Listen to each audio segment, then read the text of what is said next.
এখন আমরা আলোচনা করব নার্ভাস সিস্টেম সম্বন্ধে এবং আলোচনা করার সময় সেই জায়গা থেকে কি কি শর্ট কোশ্চেন আসতে পারে সেটা সম্বন্ধেও আমরা বলে বলে যাব। The nervous system consists of brain, the spinal cord and peripheral nerves. তাহলে নার্ভাস সিস্টেম কি কি দিয়ে তৈরি হচ্ছে? ব্রেন, স্পাইনাল কর্ড আর পেরিফেরাল নার্ভ দিয়ে তৈরি হচ্ছে। এই যে নার্ভাস সিস্টেমের এরকম ধরনের যে স্ট্রাকচার এবং তার যে অর্গানাইজেশন এরকমভাবে করা আছে, তার জন্য আমাদের কোন কাজে সুবিধা হয় না, কোনো কমিউনিকেশন, আমাদের বডির পার্টের মধ্যে যে কমিউনিকেশন সেটা যাতে খুব তাড়াতাড়ি হতে পারে সেটাতে সাহায্য হয়।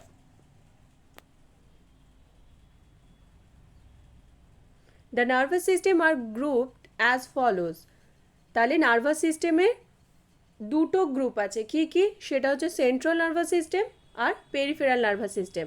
মানে কি বলতে চাইছে যে নার্ভাস সিস্টেমকে আমরা তার মানে টোটাল দুটো ভাগে ভাগ করতে পারছি। একটা সেন্ট্রাল নার্ভাস সিস্টেম যেটা ব্রেন আর স্পাইনাল কর্ড দিয়ে তৈরি, আর হচ্ছে গিয়ে পেরিফেরাল নার্ভাস সিস্টেম যেটা ব্রেন আর স্পাইনাল কর্ড বাদে আমাদের যে বাকি নার্ভ সেইগুলো, মানে ব্রেন আর স্পাইনাল কর্ডের বাইরে যে নার্ভগুলো রয়েছে আমাদের হোল বডির মধ্যে, সেটাকে পেরিফেরাল নার্ভাস সিস্টেমের মধ্যে ধরা হয়।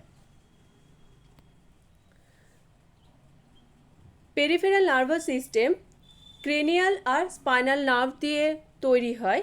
আমরা এই ক্রেনিয়াল নার্ভ কটা আছে, সেগুলো কি কি, এগুলো সম্বন্ধে আমরা আগের ভিডিওতে অলরেডি পড়েছি। এবং স্পাইনাল নার্ভ এবং ক্রেনিয়াল নার্ভ দিয়ে তাহলে আমাদের এই যে পিএনএস মানে পেরিফেরাল নার্ভাস সিস্টেম এটা তৈরি হচ্ছে। এই যে পেরিফেরাল নার্ভাস সিস্টেমের মধ্যে যে ক্রেনিয়াল নার্ভ থাকছে তারা সেন্সরি, মোটর এবং মিক্সড, এই তিন ধরনের হতে পারে। এই যে সেন্সরি নার্ভকে আরেকটা নাম কি? অ্যাফারেন্ট।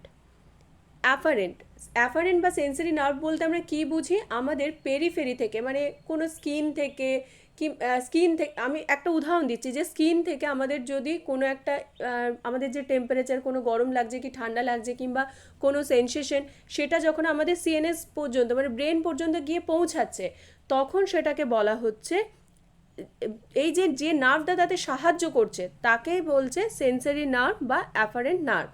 আর মোটর নার্ভ বা ইফারেন্ট নার্ভ কাকে বলা হচ্ছে? আমাদের সিএনএস থেকে এই যে ইম্পালসটা, আমাদের সিএনএস থেকে যে ইনফরমেশনগুলো দেওয়া হচ্ছে সেটা যে নার্ভের মাধ্যমে মাসেল পর্যন্ত এসে পৌঁছাচ্ছে সেটাকে বলা হচ্ছে মোটর নার্ভ বা ইফারেন্ট নার্ভ। এবং যেখানে আমাদের এই সেন্সরি এবং মোটর এই দু ধরনের নার্ভই একসাথে থাকছে তাকে বলা হচ্ছে মিক্সড নার্ভ।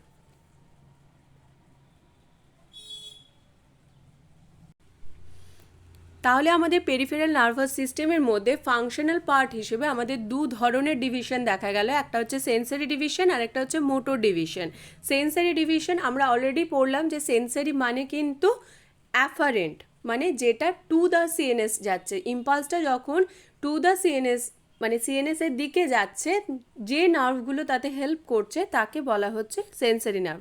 আর যে নার্ভগুলো সিএনএস থেকে, ফ্রম দ্য সিএনএস, সেখান থেকে যখন ইম্পালসটা পেরিফেরি পর্যন্ত নিয়ে আসছে তাকে বলা হচ্ছে মোটর নার্ভ। এরপর দেখো motor division has to part. এখানে দু ধরনের পার্ট আছে, কি কি? সেটা সোমাটিক নার্ভাস সিস্টেম আর অটোনোমাস কিংবা অটোনমিক নার্ভাস সিস্টেম। এই সোমাটিক নার্ভাস সিস্টেমে কি হচ্ছে, সেগুলো কিন্তু ভলেন্টারি মুভমেন্ট কার আছে? যেরকম স্কেলিটাল মাসেলের আছে, স্কেলিটাল মাসেলের যে ভলেন্টারি মুভমেন্ট সেটাকে কিন্তু কন্ট্রোল করতে সাহায্য করছে সোমাটিক নার্ভাস সিস্টেম। আর অটোনমিক নার্ভাস সিস্টেম কি করছে?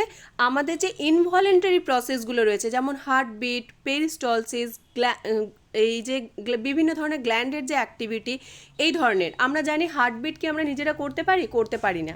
তাহলে এই হার্টবিটটা হচ্ছে ইনভলেন্টারি প্রসেস। পেরিস্টলসিস, আমাদের যে জিআই সিস্টেমের মধ্যে যে পেরিস্টলসিস হচ্ছে, খাবার একটা ওয়ান ওয়েতে একটা নির্দিষ্ট দিকে এগিয়ে যাচ্ছে, এটা কি হচ্ছে গিয়ে আমরা নিজেরা করতে পারি না। এইগুলো হচ্ছে গিয়ে ইনভলেন্টারি প্রসেস। কিংবা গ্ল্যান্ডুলার কোনো সিক্রেশন, সেটা সিক্রেট হবে কি হবে না সেগুলো কি আমরা নিজের ইচ্ছে মতো করতে পারি না। তাহলে এগুলো হচ্ছে ইনভলেন্টারি প্রসেসেস। এই ধরনের যে বডির ইনভলেন্টারি প্রসেসগুলো রয়েছে এগুলোকে কে কন্ট্রোল করে? এগুলোকে অটোনমিক নার্ভাস সিস্টেম কন্ট্রোল করে। তাহলে খুব ভালোভাবে দেখে নাও এই জায়গাটা, যে মোটর ডিভিশনের মধ্যে দুটো পার্ট রয়েছে, সোমাটিক নার্ভাস সিস্টেম আর autonomic nervous system. Somatic nervous system আমাদের ভলেন্টারি যে মুভমেন্টগুলো সেগুলোতে হেল্প করে, যেমন স্কেলিটাল মাসেলের যে ভলেন্টারি মুভমেন্ট তাতে সেগুলোকে কন্ট্রোল করতে সাহায্য করে সোমাটিক নার্ভাস সিস্টেম। আর autonomic nervous system heartbeat, peristalsis, glandular activity এই ধরনের ইনভলেন্টারি যে প্রসেসগুলো রয়েছে সেগুলোতে হেল্প করে। The autonomic nervous system has two division. তাহলে অটোনমিক নার্ভাস সিস্টেম আমরা যে পড়লাম যে মোটর ডিভিশনের আমাদের যে দুটো ভাগ, সোমাটিক নার্ভাস সিস্টেম আর অটোনমিক নার্ভাস সিস্টেম, সেই অটোনমিক নার্ভাস সিস্টেমের কিন্তু আবার দুটো ভাগ। সেগুলো কি কি? সিম্প্যাথেটিক আর প্যারাসিম্প্যাথেটিক। সিম্প্যাথেটিক যে ডিভিশন সেখানে আমরা দেখতে পাবো ফাইট অ্যান্ড ফ্লাইট মোড। কেন? কারণ কি সিম্প্যাথেটিক নার্ভাস সিস্টেম তখনই অ্যাক্টিভেট হয়, তখনই কাজ করতে শুরু করে যখন আমরা কোনো কিছু দেখে ভয় পেয়ে যাব, কিংবা হয়তো হঠাৎ করে কোনো এমার্জেন্সি সিচুয়েশন অ্যারাইজ করেছে, তখন এই সিম্প্যাথেটিক নার্ভাস সিস্টেম কাজ করতে শুরু করে। আর প্যারাসিম্প্যাথেটিক নার্ভাস সিস্টেমকে কি বলা হচ্ছে? Non emergency function, rest and digest. মানে যখন কোনো এমার্জেন্সি সিচুয়েশন থাকে না, যখন হচ্ছে আমরা খুব রিল্যাক্স মুডে থাকি, যখন রেস্ট নিই, এরকম টাইমে কিন্তু প্যারাসিম্প্যাথেটিক নার্ভাস সিস্টেম কাজ করে, তখন কিন্তু সিম্প্যাথেটিক নার্ভাস সিস্টেম কাজ করে না। এবার আমাদের এটা বুঝতে হবে যে সিম্প্যাথেটিক নার্ভাস সিস্টেম স্পেসিফিকভাবে কী কাজ করে আর প্যারাসিম্প্যাথেটিক নার্ভাস সিস্টেম স্পেসিফিকভাবে কী কাজ করে। দেখো এই ছবিটার মাধ্যমে আমরা দেখে নেব যে সিম্প্যাথেটিক নার্ভাস সিস্টেম কিন্তু আইজের ক্ষেত্রে মেনলি পিউপিলকে ডাইলেট করতে সাহায্য করে। এই জায়গাতে এই যে কাজগুলো, এগুলো মনে রাখার জন্য আমি আগেই বলে দিচ্ছি যে এই যে বললাম যে সিম্প্যাথেটিক নার্ভাস সিস্টেমে ফাইট অ্যান্ড ফ্লাইট মোড কাজ করে এবং প্যারাসিম্প্যাথেটিক নার্ভাস সিস্টেমে রেস্ট অ্যান্ড ডাইজেস্ট এই মোডটা কাজ করে। তাহলে এই যে সিম্প্যাথেটিক, তার মানে আমরা বুঝতে পারছি যে হঠাৎ করে ভয় পেয়ে গেলে যে যে জিনিসগুলো হয় তার মানে সেগুলোই হচ্ছে সিম্প্যাথেটিক নার্ভাস সিস্টেম করে। আর প্যারাসিম্প্যাথেটিক নার্ভাস সিস্টেম কোনগুলো করে? যেগুলো হচ্ছে কি আমরা যখন রেস্ট নিই, যখন হচ্ছে আমরা খুব রিল্যাক্স পজিশনে থাকি, তখন যে যে কাজগুলো আমাদের বডির মধ্যে হচ্ছে সেগুলো হচ্ছে প্যারাসিম্প্যাথেটিক নার্ভাস সিস্টেম করছে। তাহলে দেখো আমরা মিলিয়ে কাজগুলোকে একটু মিলিয়ে পড়লে আমাদের খুব ভালোভাবে মনে থাকবে। যেটা হচ্ছে গিয়ে দেখো, আমরা যদি হঠাৎ করে ভয় পেয়ে যাই, তাহলে আমরা যদি ধরো একটা উদাহরণ, যে হঠাৎ করে তুমি তোমার সামনে বাঘ দেখতে পেলে, তাহলে তোমার বডির মধ্যে কী কী রিয়াকশান হবে? দেখো সেই কাজগুলো কিন্তু সিম্প্যাথেটিক নার্ভাস সিস্টেম করছে। যেমন তোমার চোখ হচ্ছে গিয়ে বড় বড় হয়ে যাবে, পিপল ডাইলেট হয়ে যাবে, আইজের ক্ষেত্রে সেজন্য পিপল ডাইলেট হয়ে যায়। স্যালাইভারি গ্ল্যান্ডের কী বলছে? Inhibit salivation. কী হয়? হঠাৎ করে ভয় পেয়ে গেলে আমাদের মুখ শুকিয়ে যায়, কারণ কি সেই সময় স্যালাইভেশন কমে যায়, স্যালাইভেশন ঠিকমতো হয় না। এই জন্য দেখো সিম্প্যাথেটিক নার্ভাস সিস্টেমে কী হচ্ছে? স্যালাইভেশন কিন্তু ঠিকমতো করে হচ্ছে না, মানে তার কাজটা হচ্ছে কি ইনহিবিট স্যালাইভেশন, স্যালাইভেশনকে বাধা দেওয়া। মানে মুখ থেকে আমাদের যে স্যালাইভারি গ্ল্যান্ড থেকে যে স্যালাইভা সিক্রেশন হচ্ছে সেটা কমে যাচ্ছে, অনেকটাই কমে যাচ্ছে। হার্টে কি হয়? অ্যাসেলারেটেড হার্টবিট, মানে হার্টবিট অনেক বেড়ে যাচ্ছে। হঠাৎ করে তুমি যদি চোখের সামনে বাঘ দেখো, তাহলে কি হবে? যে আমরা ভয় পেয়ে যাব খুব, এবং হার্টবিট খুব বেড়ে যাবে। সেটা হচ্ছে এই সিম্প্যাথেটিক নার্ভাস সিস্টেমে। লাংসের ক্ষেত্রে কি করছে? ব্রঙ্কাই ডাইলেট হয়ে যাচ্ছে, আমার রেসপিরেশন খুব বেশি করে, অক্সিজেন খুব বেশি পরিমাণে দরকার হবে, কারণ আমাদের মানে সেই সময় আমাদের তৎপরতা অনেক বেশি হবে এবং আমরা ছুটে চলে যেতে চাইবো, এবং সেটার জন্য আমাদের কি কি দরকার হবে? অনেক বেশি করে অক্সিজেনের তখন দরকার হবে, সেই জন্য ব্রঙ্কাইগুলো ডাইলেট হয়ে যায়। স্টমাক কী করে? Inhibit digestion. সেই সময়ে কিন্তু আমাদের যেহেতু মুখ শুকিয়ে যায়, সেই সময়তে কিন্তু অন্য যে এনজাইম সিক্রেশন সেগুলোও কিন্তু কমে যায়, গ্যাস্ট্রিক সিক্রেশন সেগুলোও কিন্তু কমে যায়, সেই জন্য ডাইজেশনও কিন্তু বাধা দিচ্ছে এই সিম্প্যাথেটিক নার্ভাস সিস্টেম। লিভারে কি হচ্ছে? Stimulate glucose release. কিসের জন্য? কারণ কি গ্লুকোজ রিলিজ এই জন্য করছে, কারণ কি আমরা যখন ভয় পেয়ে যাই, আমাদের যখন তৎপরতা বেড়ে যায়, তখন কিন্তু আমাদের শরীরের মধ্যে এনার্জি প্রোডাকশনের কেন দরকার হয় বেশি বেশি? কারণ সেই সময়তে আমার এই যে ছুটে পালাতে আমার কিন্তু একটা মানে বাড়তি এনার্জি লাগবে বলে আমাদের বডি কিন্তু নিজেকে ওই রকম ধরনের একটা প্রিপেয়ার করে, বেশি কাজ করার জন্য আমাদের যা যা দরকার সেগুলো সব করে। যেমন রেসপিরেশন বললাম বাড়িয়ে দেয়, এবং বিভিন্ন ধরনের ডাইজেশনের, তখন যদি ডাইজেস্ট হতে থাকে তাহলে তো বডি রিল্যাক্স হয়ে যাবে, সেটা যাতে না হয় সেখানে মানে, এবং আমরা জানি যখনই ডাইজেস্ট হওয়ার কাজ শুরু হয় তখন কিন্তু বেশিরভাগ ব্লাড আমাদের ওই জিআই সিস্টেমের চারদিকে মানে থাকে, সেই জন্য অ্যাবজর্পশন খুব ভালোভাবে হতে পারে এই সমস্ত। কিন্তু এই সময় যেহেতু আমাদের স্কেলিটাল মাসেল এই সমস্ত জায়গায় বেশি বেশি করে এনার্জি দরকার, বেশি করে অক্সিজেনেশন দরকার, এই সমস্ত দরকার। সেই জন্য আমাদের স্কেলিটাল মাসল এই জায়গাগুলোতে কিন্তু তখন ব্লাড সার্কুলেশন অনেক বেশি থাকে। এবং লিভারে কি হচ্ছে, গ্লুকোজ রিলিজ যেহেতু স্টিমুলেট করছে, তার মানে এই সময়তে কিন্তু আমাদের অনেক বেশি করে এটিপি উৎপন্ন করার ক্ষমতা তৈরি হয়ে যাচ্ছে। কারণ কি আমার সেই সময়তে কিন্তু অনেক বেশি করে এটিপি লাগবে। সেই জন্য কিডনিতে কি হচ্ছে, স্টিমুলেট এপিনেফ্রিন আর নর এপিনেফ্রিন রিলিজ, মানে এপিনেফ্রিন এবং নর এপিনেফ্রিন কী করে, ও আমাদের এমার্জেন্সি সিচুয়েশন আমরা যাতে খুব ভালোভাবে সে সময় কাজ করতে পারি, সেই জন্য এটা সিক্রেট হয়। এবং ইন্টেস্টাইনের ক্ষেত্রে কি দেখা যায়, যে পেরিস্টলসিস এবং তার সাথে অন্যান্য যে সিক্রেশন সেগুলো কিন্তু কমে যাচ্ছে। আমি যেটা বললাম যে ডাইজেশনের যেহেতু হেল্প করছে না, এটা ডাইজেশনে এটা বাধা দিচ্ছে এই সিম্প্যাথেটিক নার্ভাস সিস্টেম, সেই জন্য কিন্তু এই ইন্টেস্টাইনের ক্ষেত্রে দেখা যায় পেরিস্টলসিসও বাধা দিচ্ছে এবং অন্যান্য যে এনজাইম সিক্রেশন সেখানেও বাধা দিচ্ছে। এবং ব্লাডারের ক্ষেত্রে কি দেখা যাচ্ছে, যে ব্লাডারটা রিল্যাক্স হয়ে যাচ্ছে। এই সমস্ত ঘটনাগুলো সিম্প্যাথেটিক নার্ভাস সিস্টেমে দেখা যাচ্ছে। এবং এই যে সিম্প্যাথেটিক নার্ভাস সিস্টেমে flight and fight mode on হচ্ছে, এর কারণটাই হচ্ছে কি সিম্প্যাথেটিক নার্ভাস সিস্টেমে সেই সমস্ত ঘটনা ঘটে যেগুলো এমার্জেন্সি সিচুয়েশনে আমরা যখন পড়ি তখন যে কাজগুলো হয় সেটাই হচ্ছে সিম্প্যাথেটিক নার্ভাস সিস্টেম করে। যেটা আমরা উদাহরণ দিয়ে দিয়ে অলরেডি বললাম, যে হঠাৎ করে যদি চোখের সামনে আমরা বাঘ দেখে কিংবা অন্য কিছু দেখে ভয় পেয়ে যাই, তাহলে যে যে ঘটনাগুলো আমাদের বডির মধ্যে ঘটবে, তাহলে সেই ঘটনাগুলোই কিন্তু সিম্প্যাথেটিক নার্ভাস সিস্টেম ঘটায়। দেখো, একদম উল্টো ঘটনাটা কিন্তু প্যারাসিম্প্যাথেটিক নার্ভাস সিস্টেমের ক্ষেত্রে ঘটে। সেই জন্য সিম্প্যাথেটিক নার্ভাস সিস্টেমে যে যে কাজগুলো বলা আছে, তারা যেগুলো করে তার ঠিক উল্টো কাজটা দেখো প্যারাসিম্প্যাথেটিক নার্ভাস সিস্টেমের ক্ষেত্রে লেখা আছে। যেমন আইজের ক্ষেত্রে পিউপিল কনস্ট্রিক্ট করে প্যারাসিম্প্যাথেটিক নার্ভাস সিস্টেম, স্যালাইভারি গ্ল্যান্ডকে স্টিমুলেশন করে, সেই জন্য স্যালাইভেশন বেশি হয়, হার্ট রেট স্লো হয়ে যায়, লাংসের ক্ষেত্রে ব্রঙ্কাই কনস্ট্রিক্ট হয়ে যায়, স্টমাক কী করে, স্টমাকের ক্ষেত্রে দেখা যায় যে ডাইজেশন, যেহেতু এটা রেস্ট অ্যান্ড ডাইজেশনে হেল্প করে, সেহেতু ডাইজেশনে যদি হেল্প করতে হয় তাহলে স্টমাকের গ্যাস্ট্রিক জুস বেশি করে সিক্রেশন হবে, এগুলো হয়। লিভারের ক্ষেত্রে কি দেখা যায়, যে বাইল যে রিলিজ হবে সেটা স্টিমুলেশন করছে। কারণ কি আমাদের যখন ডাইজেশনের দরকার তখন হচ্ছে বাইল মানে খুব ভালোভাবে রিলিজ হতে হবে, নইলে ভালোভাবে ফ্যাট আমাদের ডাইজেশন হবে না, আমরা জানি। এবং ইন্টেস্টাইনের ক্ষেত্রে কি হয়, পেরিস্টলসিস এবং সিক্রেশন এগুলো স্টিমুলেট করে। ব্লাডারের ক্ষেত্রে কি করে, ব্লাডার কনস্ট্রিক্ট করে। এই সমস্ত কাজগুলো প্যারাসিম্প্যাথেটিক নার্ভাস সিস্টেম করে। তাহলে দেখো, আমরা আরেকবার খুব ভালোভাবে ভাগগুলো দেখে নেব, যে নার্ভাস সিস্টেমে মেন দুটো ভাগ, একটা হচ্ছে সেন্ট্রাল নার্ভাস সিস্টেম, একটা হচ্ছে peripheral nervous system. Central nervous সিস্টেমের মধ্যে ব্রেন আর স্পাইনাল কর্ড থাকছে, এবং ওটা বাদে বাকি যে নার্ভগুলো সেগুলো হচ্ছে পিএনএস বা পেরিফেরাল নার্ভাস সিস্টেমের মধ্যে থাকছে। এবার পেরিফেরাল নার্ভাস সিস্টেমের মধ্যে মেন দুটো ভাগ হচ্ছে সোমাটিক নার্ভাস সিস্টেম আর autonomic nervous system. Somatic nervous system হচ্ছে ভলেন্টারি কাজগুলো যারা করে তাদের সেগুলো করতে হেল্প করে, আর অটোনোমাস নার্ভাস সিস্টেম বা অটোনমিক নার্ভাস সিস্টেম সেগুলো কী করে, আমাদের যে ইনভলেন্টারি প্রসেসগুলো সেগুলো করতে হেল্প করে।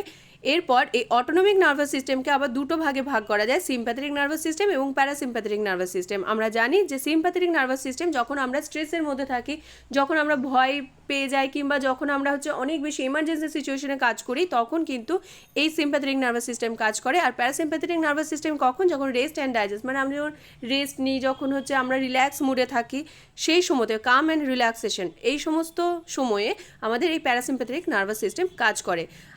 এই যে ছবিটা দেওয়া আছে, যে homeostasis is a dynamic balance between the autonomic branches, সেখানে দেখানো আছে যে সিম্প্যাথেটিক নার্ভাস সিস্টেমে একজন ভয়ে পালাচ্ছে এবং প্যারাসিম্প্যাথেটিক নার্ভাস সিস্টেমে খুব রিল্যাক্সভাবে শুয়ে আছে। সেখান থেকে কিন্তু আমরা এই যে আগে যে আমরা এদের কাজগুলো পড়লাম, সেটা আশা করি আরেকবার যদি আমরা মনে করে নিই, তাহলে বুঝতে পারবো যে কীরকমভাবে সিম্প্যাথেটিক আর প্যারাসিম্প্যাথেটিক নার্ভাস সিস্টেম আমাদের বডির মধ্যে ব্যালেন্স রেখে কাজ করতে সাহায্য করে। এরপরে আমরা দেখে নেব সিএনএস কীরকমভাবে কাজ করছে। দেখো, ছবিটা দেখলেই বুঝতে পারবে যে আমাদের যে সেন্ট্রাল নার্ভাস সিস্টেম, সেটা সেন্সারি যে ইনফরমেশনগুলো সেগুলো নিচ্ছে ইন্টারনাল এবং এক্সটার্নাল এনভায়রনমেন্ট থেকে, মানে বডির ভেতরে যে এনভায়রনমেন্ট সেখান থেকেও ইনফরমেশন নিচ্ছে, এবং বডির বাইরে যে এনভায়রনমেন্ট সেখান থেকেও কিন্তু ইনফরমেশন নিচ্ছে। দিয়ে সেই ইনফরমেশনগুলো এই যে নিচ্ছে, সেগুলো কার থ্রু দিয়ে নিচ্ছে, সেন্সারি বা অ্যাফারেন্ট নার্ভের থ্রু দিয়ে নিচ্ছে। এবং নেওয়ার পর সিএনএসের মধ্যে সেটা ডিসিশন নেওয়া হচ্ছে যে অ্যাকচুয়ালি কী কাজটা এরপরে আমার বডি করবে, এবং সেই অনুযায়ী মানে ইনপুটটা নিয়ে এরপর সেটাকে সেই জায়গায় কি করা হবে সেই ডিসিশনটা নেওয়ার পরে আউটপুটটা যে দিচ্ছে কার থ্রু দিয়ে দিচ্ছে, সেটা হচ্ছে মোটর বা ইফারেন্ট এই নার্ভের থ্রু দিয়ে দিচ্ছে। কোন জায়গায় আমাদের সাধারণত দেখা যায় যে বিভিন্ন ধরনের মাসেল এবং গ্ল্যান্ডকে হচ্ছে গিয়ে বডি এই ধরনের ইনফরমেশনগুলো দিয়ে থাকে, এবং এই যে ইনফরমেশন, এই যে রেসপন্সগুলো বডি দিচ্ছে তার জন্য কি কি চেঞ্জেস হচ্ছে, ইন্টারনাল এনভায়রনমেন্টের যে চেঞ্জেসগুলো হচ্ছে সেখানে দেখা যায় আমাদের যেমন যদি উদাহরণ হিসেবে দেখা যায় তাহলে দেখা যাবে যে আমাদের যে ইন্টারনাল এনভায়রনমেন্ট তার মধ্যে কি হতে পারে, যদি দেখা যায় যে CO2 পরিমাণ ব্লাডের মধ্যে বেড়ে যাচ্ছে তখন বডির এই যে ইন্টারনাল এনভায়রনমেন্টটা চেঞ্জ হচ্ছে তার জন্য বডি কি রেসপন্স দেবে, সেখানে রেসপিরেশনের যে রেটটা সেটা বাড়িয়ে দেবে, এবং তার জন্য CO2 খুব মানে ভালোভাবে আমাদের ভেতর থেকে বাইরে চলে আসতে পারবে এবং অক্সিজেনের পরিমাণ ব্লাডের মধ্যে বাড়তে পারবে। তাহলে এই ধরনের এই যে ইনভলেন্টারি বডি ফাংশনগুলো এগুলো কিন্তু মেনটেন করতে সাহায্য করে, এবং তার সাথে এক্সটার্নাল এনভায়রনমেন্ট কীরকমভাবে মেনটেন করতে সাহায্য করে, আমাদের যদি কোনো পশ্চার চেঞ্জ হয়ে যায়, কোনো ভলেন্টারি অ্যাক্টিভিটির দরকার হয়, আমাদের পজিশন চেঞ্জ হয়ে যায়, সেক্ষেত্রে আমাদের বডিকে ঠিক জায়গায় ধরে রাখতে, ঠিক মতো করে হাঁটাচলা করতে, এগুলো করতে কে সাহায্য করে না, এই ব্রেন থেকেই হচ্ছে আমাদের ইনফরমেশান আসে যে আমাকে কীরকমভাবে আমরা সোজা হয়ে দাঁড়াতে পারবো কিংবা বসতে পারবো কিংবা শুতে পারবো, এই যে ইনফরমেশনগুলো এগুলো কিন্তু আমাদের CNSই আমাদের মোটর নার্ভের থ্রু দিয়ে বডিকে করতে বলে, এবং বডিকে মানে মাসেল গ্ল্যান্ড এই ধরনের যে অ্যাক্টিভিটিগুলো এগুলো করতে বলে। এরপরে দেখব আমরা নিউরন এবং নিউরোগ্লিয়াল সেল বলতে কি বোঝায় এবং এখানে কি কি রয়েছে ভাগগুলো সেগুলো আমরা দেখে নেব। দেখো, নার্ভাস যে টিস্যু, নার্ভাস সিস্টেমের মধ্যে যে টিস্যুগুলো রয়েছে সেগুলোকে কিন্তু আমরা দুটো ভাগে মেনলি ভাগ করতে পারি, সেটা হচ্ছে নিউরন আর হচ্ছে নিউরোগ্লিয়া। নিউরন কাকে বলছে, আমরা জানি যে নিউরন মানেই হচ্ছে নার্ভ সেল। আমরা অলরেডি পড়েছি যে নিউরনের ভাগগুলো কি কি, না নিউরনের পার্টগুলো কি কি, এগুলো আমরা অলরেডি পড়েছি।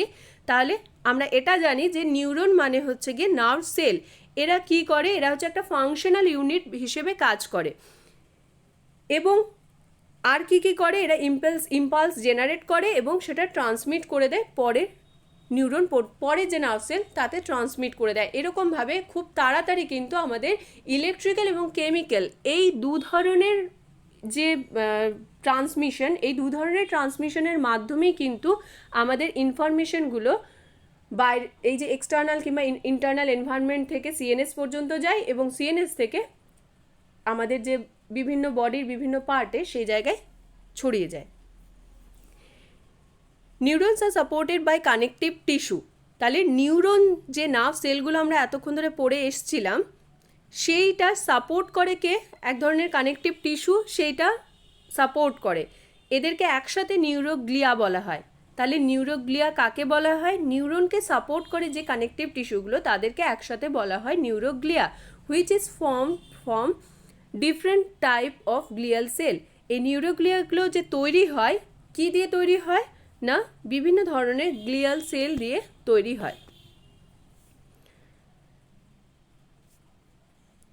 প্রত্যেকটা নিউরন, এরপরে আমরা এই যে নিউরন সম্বন্ধে আরেকটু দেখে নেব যে প্রতিটি নিউরনে কিন্তু সেল বডি থাকে এবং এর যে প্রসেসগুলো থাকে তার মধ্যে একটা অ্যাকশন এবং অনেকগুলো ডেনড্রাইট থাকে। নিউরনকে কি বলা হয়, নার্ভ সেল, এটা আমরা আগেই পড়েছি। এবং তার সাথে আরেকটা জিনিস খুব স্পষ্টভাবে জেনে রাখতে হবে যে যখন অনেকগুলো অ্যাকশন একসাথে একটা বান্ডেল তৈরি করছে তখন কিন্তু একসাথে তাদেরকে নার্ভ বলা হচ্ছে। নিউরন কখনো কিন্তু ডিভাইড হতে পারে না, এবং তারা সার্ভাইভেলের জন্য, তারা যে বেঁচে থাকছে তার জন্য কি করে, তাদের continuous supply of oxygen and গ্লুকোজের দরকার হয়। মানে অক্সিজেন এবং গ্লুকোজ দিয়ে তারা কিন্তু যে শক্তি উৎপন্ন করে, যে ATP উৎপন্ন করে, যে কেমিক্যাল এনার্জি উৎপন্ন করে, তার দ্বারাই কিন্তু তারা শক্তি পায় এবং তার দ্বারাই কিন্তু তারা হচ্ছে বেঁচে থাকে। সেই জন্য হচ্ছে গিয়ে তাদের কিন্তু একটা continuous supply of oxygen and glucose এটা দরকার হয়। আর এই জায়গাটা খুব ইম্পর্টেন্ট এবং ভালোভাবে মনে রাখতে হবে যে নিউরন কিন্তু কখনো ডিভাইড হতে পারে না। যদি কোয়েশ্চেন আসে যে কোন সেল ডিভাইড হতে পারে না, তাহলে কিন্তু বলতে হবে যে নিউরন হচ্ছে এমন একটা সেল যেগুলো কিন্তু ডিভাইড হতে পারে না। নিউরন কি করে? নিউরন হচ্ছে ইম্পালস জেনারেট করে এবং সেটা ট্রান্সমিট করে দেয় পরের নিউরন পর্যন্ত। এই যে নিউরন যে ইম্পালসটাকে ইলেকট্রিক্যাল ইম্পালস জেনারেট করছে এবং ট্রান্সমিট করছে, এটাকে একসাথে অ্যাকশন পোটেনশিয়াল বলা হয়। The initial strength of the action potential is maintained throughout the length of the neuron. তাহলে এটা মনে রাখতে হবে যে অ্যাকশন পোটেনশিয়াল একদম প্রথমে যে স্ট্রেংথটা তৈরি হয়েছিল, যে ইলেকট্রিক্যাল ইম্পালসটা তৈরি হয়েছিল, সেটা কিন্তু পুরো যে নিউরনের টোটাল লেন্থটা অনুযায়ী পরপর, মানে টোটাল লেন্থ অনুযায়ী যে পরপর যাচ্ছে ইলেকট্রিক্যাল ইম্পালসটা, সেটা কিন্তু এই স্ট্রেংথটা কিন্তু একই রকম থাকে। এটা নয় যে এক নিউরন থেকে পরের নিউরনে যেতে গিয়ে ইম্পালসটা কমে গেল, এরকম কিন্তু হয় না, ইম্পালসটা সেম থাকে। Some neurons initiate action potential where other act as relay station where they are passed on and sometimes redirected. এখানে দেখা যায় যে এই নিউরনগুলো কখনো কখনো কী করে, যে অ্যাকশন পোটেনশিয়াল তৈরি করে, এবং কখনো কখনো দেখা যায় যে কোনো নিউরন রিলে স্টেশন হিসেবে কাজ করে। রিলে স্টেশন মানে একটা নিউরন থেকে যে ইনফরমেশনটা এসেছে সে শুধুমাত্র সেই ইনফরমেশনটা নেয় এবং আরেকটা জায়গায় পৌঁছে দেয়। আমরা অলরেডি রিলে রেস সম্বন্ধে অনেকেই জানি যে কীরকম হয়, একটা লাঠি প্রথম থেকে যে ছুটে নিয়ে যায়, তারপরে সেই লাঠিটা হ্যান্ড ওভার করে দেয়, সেই লাঠিটা সে আবার নিয়ে পরের জনকে হ্যান্ড ওভার করে দেয়। ঠিক সেই রকমভাবে একটা নিউরন একটা ইম্পালস তৈরি করলো, সেইটা কিন্তু পরের যে নিউরন রয়েছে সেই নিউরনকে সেই ইম্পালসটা দিয়ে দেয়, এবং পরের যে নিউরন সে একই ইম্পালসটাকে নিয়ে গিয়ে তারপরে নিউরনকে আবার দিয়ে দিচ্ছে। এই রকমভাবে ইম্পালসটা পরপর যেতে থাকে।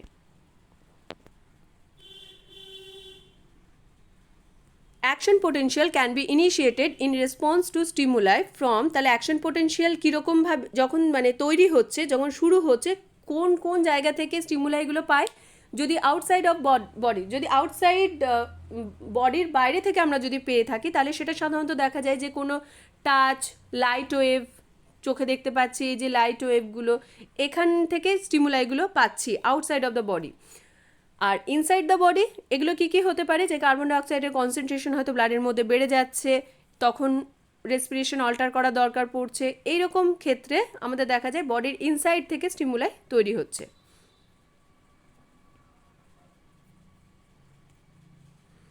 এরপরে মনে রাখতে হবে আমাদের যে নার্ভ সিগন্যালগুলো কিংবা নার্ভ ইম্পালসগুলো যে যাচ্ছে, এগুলো কিন্তু দুটো ওয়েতে যায়, একটা হচ্ছে ইলেকট্রিক্যাল, একটা হচ্ছে কেমিক্যাল। আমাদের এই যে সেল বডি থেকে অ্যাকশন পর্যন্ত এই যে ইম্পালসটা যাচ্ছে, এটা কিন্তু ইলেকট্রিক্যাল ইম্পালস যাচ্ছে, এবং তারপরে যখন একটা নিউরন থেকে আরেকটা নিউরনের মাঝখানে এই যে সাইন্যাপস থাকছে, এই সাইন্যাপসের মধ্যে দিয়ে যখন যেতে হচ্ছে, তখন কিন্তু সেটা হচ্ছে কেমিক্যাল ইম্পালসে পরিণত হচ্ছে, এবং সেই কেমিক্যাল যে ইম্পালসটা যাচ্ছে সেটা আবার পরের যে নিউরনটি রয়েছে তার যে ডেনড্রাইট, সেটা কিন্তু সেই ইম্পালসগুলোকে ধরে নিচ্ছে। মানে সেখানে কিন্তু এই কেমিক্যাল যে ইম্পালস সেটা ইলেকট্রিক্যাল ইম্পালসে পরিণত হচ্ছে, এবং সেই ইলেকট্রিক্যাল ইম্পালস আবার সেই সেল বডি থেকে অ্যাকশন একদম টার্মিনাল পর্যন্ত যাচ্ছে। সেখানে আবার এই নিউরোট্রান্সমিটার যেগুলো কেমিক্যাল ইম্পালসগুলোকে নিয়ে যাচ্ছে, সেটা আবার পরে নিউরন পর্যন্ত চলে যাচ্ছে।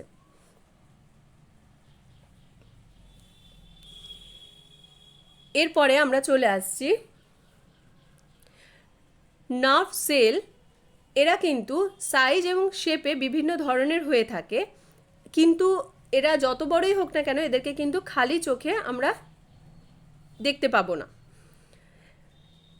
Sell bodies form the grey matter. এটা খুব ইম্পর্টেন্ট জিনিস, যে আমরা যে দেখেছি যে নিউরনের সেল বডি রয়েছে এবং অ্যাকশন রয়েছে, এই সেল বডি একসাথে যে জায়গায় থাকছে সেই জায়গাতে কিন্তু গ্রে ম্যাটার তৈরি হচ্ছে। মানে নার্ভাস সিস্টেমে যে গ্রে ম্যাটার, সেখানে কিন্তু সেল বডিজ থাকে। আর এটা কোন জায়গায় পাওয়া যায়?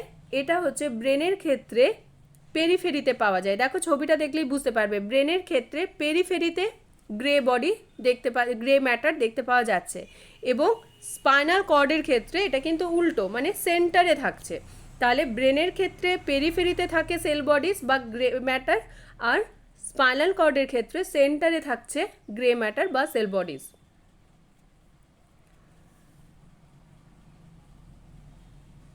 সেল বডি যখন একসাথে গ্রুপে থাকছে তখন তাদেরকে নিউক্লিয়াই বলা হচ্ছে সিএনএস এর ক্ষেত্রে, আর গ্যাংগ্লিয়া বলা হচ্ছে পিএনএস এর ক্ষেত্রে। এই জায়গাটাও কিন্তু খুব ইম্পর্টেন্ট যে সেন্ট্রাল নার্ভাস সিস্টেমের ক্ষেত্রে নিউক্লিয়াই বলা হচ্ছে যে জায়গায় সেল বডিগুলো একসাথে থাকছে সেই জায়গাটাকে, আর পিএনএস এর ক্ষেত্রে মানে পেরিফেরাল নার্ভাস সিস্টেমের ক্ষেত্রে যে জায়গায় সেল বডিগুলো একসাথে থাকছে সেই জায়গাটাকে বলা হচ্ছে গ্যাংগ্লিয়া। এখানে একটা এক্সেপশন আছে, সেটা হচ্ছে ব্যাসাল গ্যাংগ্লিয়া, যেটা অ্যাকচুয়ালি নিউক্লিয়াই কিন্তু নামটা হচ্ছে ব্যাসাল গ্যাংগ্লিয়া, যেটা কোথায় থাকে, সেরিব্রামের মধ্যে থাকছে মানে সেন্ট্রাল নার্ভাস সিস্টেমের মধ্যে থাকছে, কিন্তু গ্যাংগ্লিয়া নাম নিয়ে থাকছে।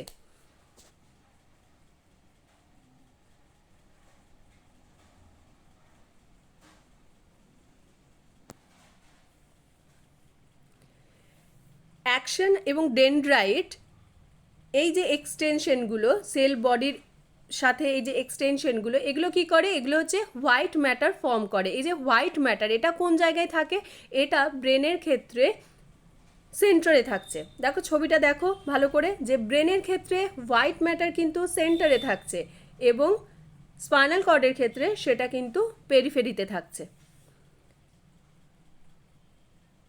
এবং যখন একসাথে গ্রুপে এই অ্যাকশনগুলো থাকছে তখন তাদেরকে একসাথে নার্ভ ট্র্যাক্ট বলা হচ্ছে।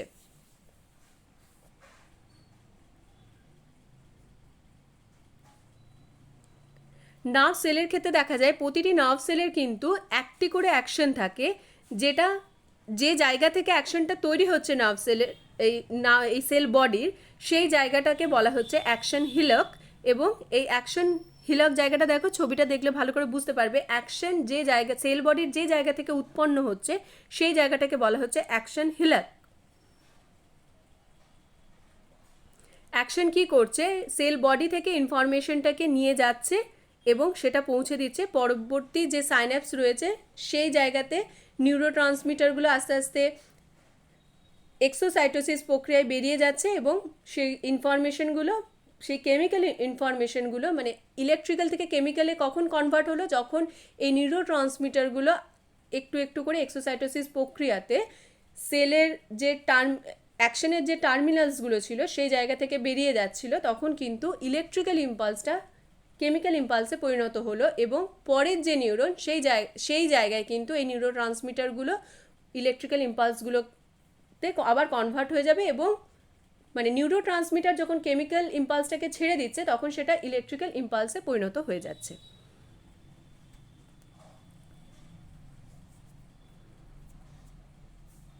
এবং এখানে দেখা যায় যে অ্যাকশন কি হয়, ডেনড্রাইটের থেকে অনেক বেশি লেন্থটা অনেক বড় হয় এদের, এবং এটা মোটামুটি 100 সেন্টিমিটার পর্যন্ত লং হতে পারে। অ্যাকশনের মেমব্রেনকে কি বলা হয়, অ্যাকশনের মেমব্রেনকে বলা হয় অ্যাক্সোলেমা। এবং এটি কি করে থাকে, it encloses the cytoplasmic extension of the cell body, মানে সেল বডির যে সাইটোপ্লাজমিক এক্সটেনশন তার সাথে অ্যাটাচ হয়ে থাকে।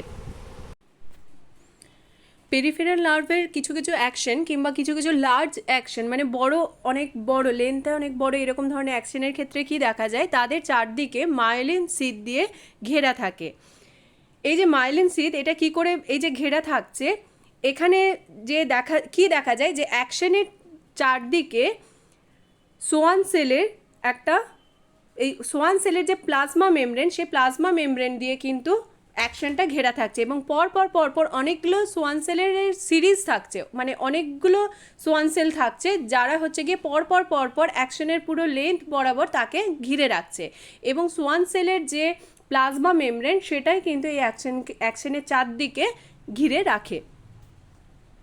এবং এই যে প্লাজমা মেমব্রেনের যে লেয়ার তার মাঝখানে দেখা যায় যে কিছু ফ্যাটি সাবস্টেন্সেস থাকে যেটাকে মাইলিন বলা হয়, এবং এই সোয়ান সেলের যে প্লাজমা মেমব্রেন তার যে একদম বাইরের লেয়ারটা তাকে বলা হয় নিউরোলেমা।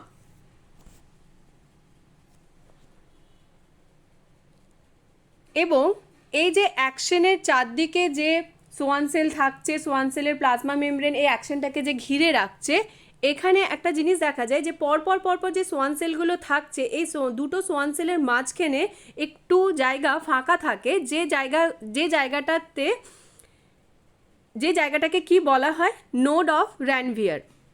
তাহলে অ্যাডজাসেন্ট মানে পরপর দুটো সোয়ান সেলের মাঝখানে যে জায়গাটা এক্সপোজ থাকছে, যেখানে অ্যাক্সোলেমাটা দেখতে পাওয়া যাচ্ছে, সেই জায়গাটাকে বলা হচ্ছে নোড অফ র্যানভিয়ার। এই যে নোড অফ র্যানভিয়ার এটা কিসে হেল্প করে, এটা হচ্ছে র্যাপিড ট্রান্সমিশন, মানে অ্যাকশন পোটেনশিয়াল এই যে নার্ভের মধ্যে দিয়ে হচ্ছে, নার্ভ সেলের মধ্যে দিয়ে হচ্ছে, তার যে র্যাপিড ট্রান্সমিশন মানে কোন একটা ইম্পালস যাচ্ছে, সেই যে ইম্পালসটাকে খুব তাড়াতাড়ি খুব কম সময়ের মধ্যে বেশি দূরত্ব পার হতে এটা সাহায্য করে। এবং দেখা যায় যে মাইলিনেটেড নিউরনের ক্ষেত্রে এই জন্য র্যাপিড ট্রান্সমিশন বেশি সম্ভব হয়।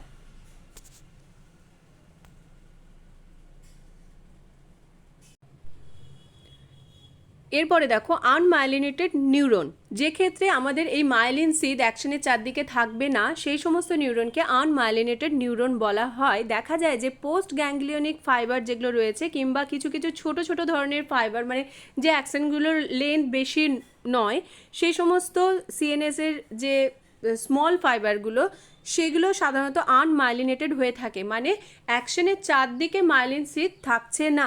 এক্ষেত্রে কীরকম হয় না, যে সোয়ান সেলগুলো থাকছে সেই সোয়ান সেলগুলোর মধ্যে অনেকগুলো অ্যাকশন একসাথে এমবেডেড থাকছে, একসাথে একটা সোয়ান সেলের মধ্যে দিয়ে অনেকগুলো অ্যাকশন যাচ্ছে। এবং এক্ষেত্রে যেটা দেখা যায় যে সোয়ান সেল পরপর যেহেতু ওরকম অ্যাকশনের চারদিকে থাকছে না, সেই জন্য সেখানে কোনো অ্যাক্সোলেমা কিন্তু এক্সপোজড অবস্থায় থাকছে না। সেই জন্য এখানে কি হয় যে এই যে অ্যাকশন পোটেনশিয়ালের যে রেটটা, মানে এই যে ইম্পালসটা যাচ্ছে, সেটা কিন্তু খুব স্লোভাবে যায়। সেই জন্য আনমাইলিনেটেড ফাইবারের ক্ষেত্রে দেখতে পাওয়া যায় যে অ্যাকশন পোটেনশিয়ালের যে কন্ডাকশন সেটা খুব স্লো হয়।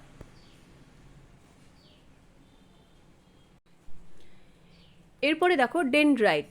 ডেনড্রাইট কি? ডেনড্রাইট হচ্ছে গিয়ে শর্ট প্রসেস, মানে অ্যাকশন যেরকম অনেকটা বেশি লেন্দি, এটা কিন্তু এতটা বেশি লেন্দি নয়, এটা হচ্ছে একটু লেন্থে শর্ট। এবং এটা কি করে, কোনো একটা ইনফরমেশন এটা কি করে রিসিভ করে, মানে ইনফরমেশন মানে ইম্পালস, নার্ভ ইম্পালসটাকে নিচ্ছে এবং সেটাকে সেই অ্যাকশন পোটেনশিয়ালটাকে সেল বডির মধ্যে দিয়ে অ্যাকশনের দিকে পাঠিয়ে দিচ্ছে। মানে সেল বডি যে কোনো একটা ইম্পালস গ্রহণ করছে, এটাতে হেল্প করছে ডেনড্রাইট। এই ডেনড্রাইটগুলো কীরকম হয়, অ্যাকশনের মতো সেম দেখতে হয়, কিন্তু এদের লেন্থ ছোট হয় এবং এদের শাখা প্রশাখা থাকে।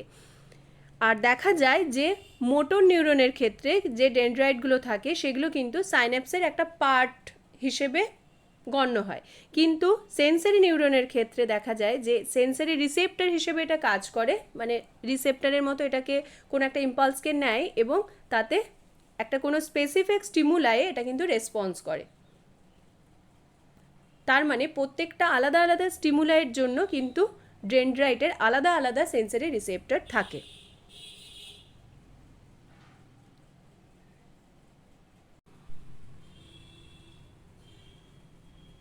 আচ্ছা, এই অ্যাকশন পোটেনশিয়ালটা আমরা এর পরের ভিডিওতে আলোচনা করে নেব, কারণ কি ভিডিওটা অনেকটা বড় হয়ে যাচ্ছে, সেই জন্য আমরা পার্টে পার্টে আলোচনা করব। এরপরে অ্যাকশন পোটেনশিয়াল, সাইন্যাপস এবং তার যে নিউরো ট্রান্সমিটারগুলো কীরকমভাবে কাজ করে, এবং তারপরে যে সেন্সারি, মোটর, মিক্সড নার্ভ কোনগুলো রয়েছে, এগুলো সম্বন্ধে আমরা এবার পরের ভিডিওতে আলোচনা করব।